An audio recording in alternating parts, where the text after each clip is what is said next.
Alors tous les quatre, avec en plus, en fait on a été 7 au total. Jean qui a été envoyé en mission Fidesco ce matin, Thibaut et Clément qui sont pas au forum. On était cette année dans une maisonnée résidentielle de la communauté de l'Emmanuel. En fait c'est une coloc où en plus on se met comme projet de vivre toute l'année dans les grâces de la communauté. Concrètement ça veut dire une louange à 6h40 tous les matins. Voilà Jean. Et en début d'année, on s'est dit qu'on aurait un saint patron de maisonnée et en fait, on s'est laissé choisir. Donc, pour choisir notre saint patron, on avait plusieurs noms en tête, mais on a décidé d'aller discerner à la montagne. Et du coup, on est parti un week-end pour faire connaissance et pour creuser cette question. Et du coup, tout ce week-end, on a marché pour porter la question de notre saint patron.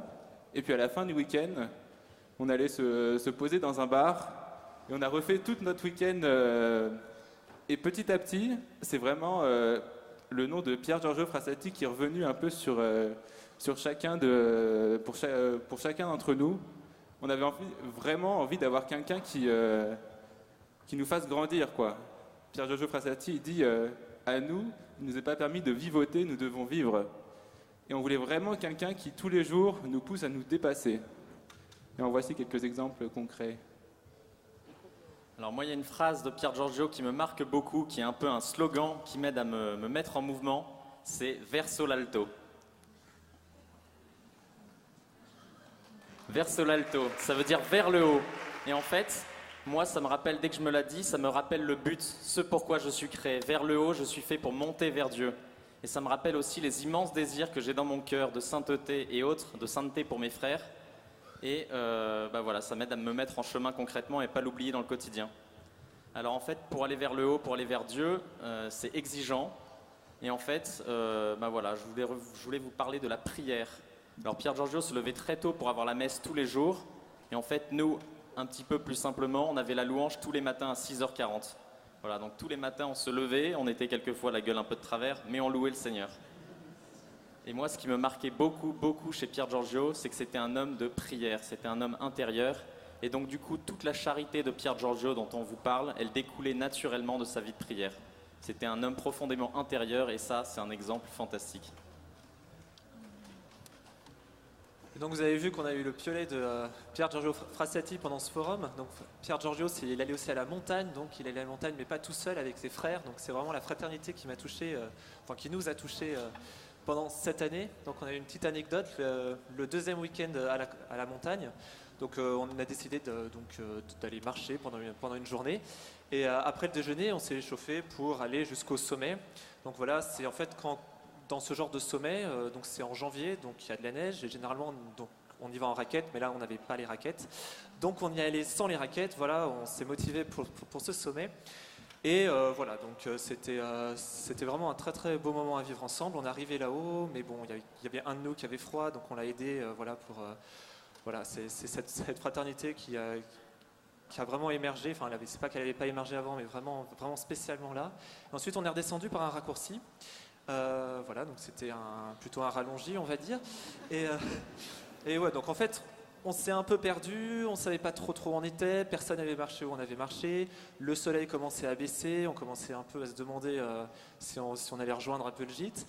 Et vraiment, ce qui était super beau, alors donc on en est revenu, sinon on serait pas là. Et donc en fait, ce qui était super beau, c'est on s'est retrouvés justement au gîte et ensemble on a vraiment regardé ce qu'on avait vécu. Il y avait vraiment eu un avant et un après cette marche dans notre groupe. Voilà, dans cette marche, on s'était entraidés, on avait passé les étapes ensemble et on était vraiment arrivés tous ensemble jusqu'à la voiture pour nous ramener au gîte. Et il y a vraiment eu cette fraternité qui a vraiment explosé justement pendant ce week-end. Et on s'est dit qu'on voulait refaire un week-end comme ça à la montagne, mais par contre l'ouvrir, parce que voilà, Pier Giorgio aussi, il ouvrait justement ses marches en montagne à tout le monde, et donc on l'a ouvert et on a invité d'autres gars comme ça pour vivre cette expérience avec nous. Mais on avait des raquettes cette fois-ci. Donc on s'est laissé challenger en fait par Pier Giorgio tout au long de l'année. Moi, quand j'ai lu sa vie, ce qui m'a impressionné, c'est le récit de son enterrement où des milliers de pauvres de la ville sont venus. Et en fait, sa famille ne connaissait pas tous ces gens. Et c'est des gens que Pier Giorgio connaissait personnellement et les avait rencontrés. Et moi, je me suis dit, mais je connais personne comme ça. Moi, il n'y aura même pas un pauvre qui viendrait à mon enterrement si je mourais aujourd'hui. Et on avait à la paroisse, sous un des porches, un gars qui dormait là, qui s'appelle Paul. Et donc, on le croisait de temps en temps comme ça. Et je me suis dit, bon, Pier Giorgio, je te demande de m'aider à ce que ce Paul, je commence à le connaître personnellement. Et donc, j'allais discuter avec lui de temps en temps à la sortie de la messe. Puis on s'est mis aussi à l'inviter à dîner de temps en temps comme ça. Et un moment qui m'a marqué particulièrement, c'est quand on a fait notre pendaison de crémaillère. On s'est dit qu'on voulait que cette soirée-là soit un peu imprégnée de ce qu'on vivait. Et donc de montrer un peu la lumière qu'on avait, de la mettre non pas sous le boisseau, mais sur le lampadaire. Et c'est une phrase qu'on avait reçue à la louange. Et donc on s'est dit deux choses. La première, c'est qu'on allait, pendant la soirée, raconter un petit peu ce qui nous avait réunis dans cette maison. Donc on a eu un court témoignage et puis un chant de louange. Alors on avait des amis cathos qui nous ont accompagnés dans le chant de louange. On avait des amis pas cathos qui ont super bien accueilli cette démarche-là.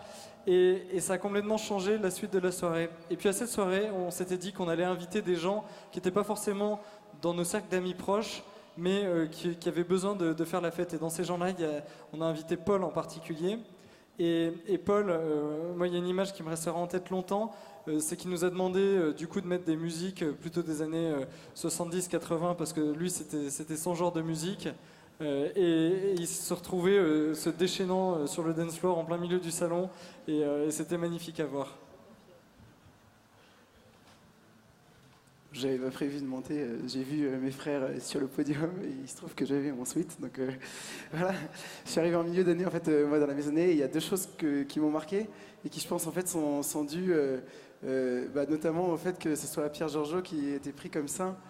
La première chose c'est que, au bout de 3 jours, c'était devenu mes frères quoi, et qu'il y avait en fait cette fraternité qui s'était construite entre eux déjà. En fait, je l'ai vu en arrivant quoi, et ce qui permettait d'avoir en fait une capacité d'accueil incroyable et de se sentir tout de suite accueilli. Et puis la deuxième chose, c'est que les désirs de chacun étaient grands parce qu'ils étaient portés les uns avec les autres. Et que en fait chacun, moi ça m'a vraiment marqué, ça m'a beaucoup porté pendant cette fin d'année, avait des désirs immenses, des désirs de suivre le Christ, des désirs d'avancer avec lui. Et en fait, il y avait un soutien mutuel pour s'aider à prier, pour s'aider à aller à la messe, pour s'aider même à travailler. Et voilà, j'étais assez impressionné en fait de ce désir de sainteté en fait qui se portait dans la fraternité et qui je pense était dû à ce saint en partie qui voit si haut finalement vers le ciel. Alors pour conclure, il y a une petite phrase de Frassati qui nous a beaucoup touchés aussi également, c'est « il faut faire le bien comme par inadvertance ». Il faut faire le bien comme par inadvertance, ça s'appelle la vertu, quand le bien est devenu tellement habituel que c'est facile. Et en fait, la vertu portée à sa perfection, c'est la sainteté. Et Pier Giorgio, en bon premier de cordée, nous a bien aidés sur ce chemin. Merci Seigneur, merci beaucoup Pier Giorgio.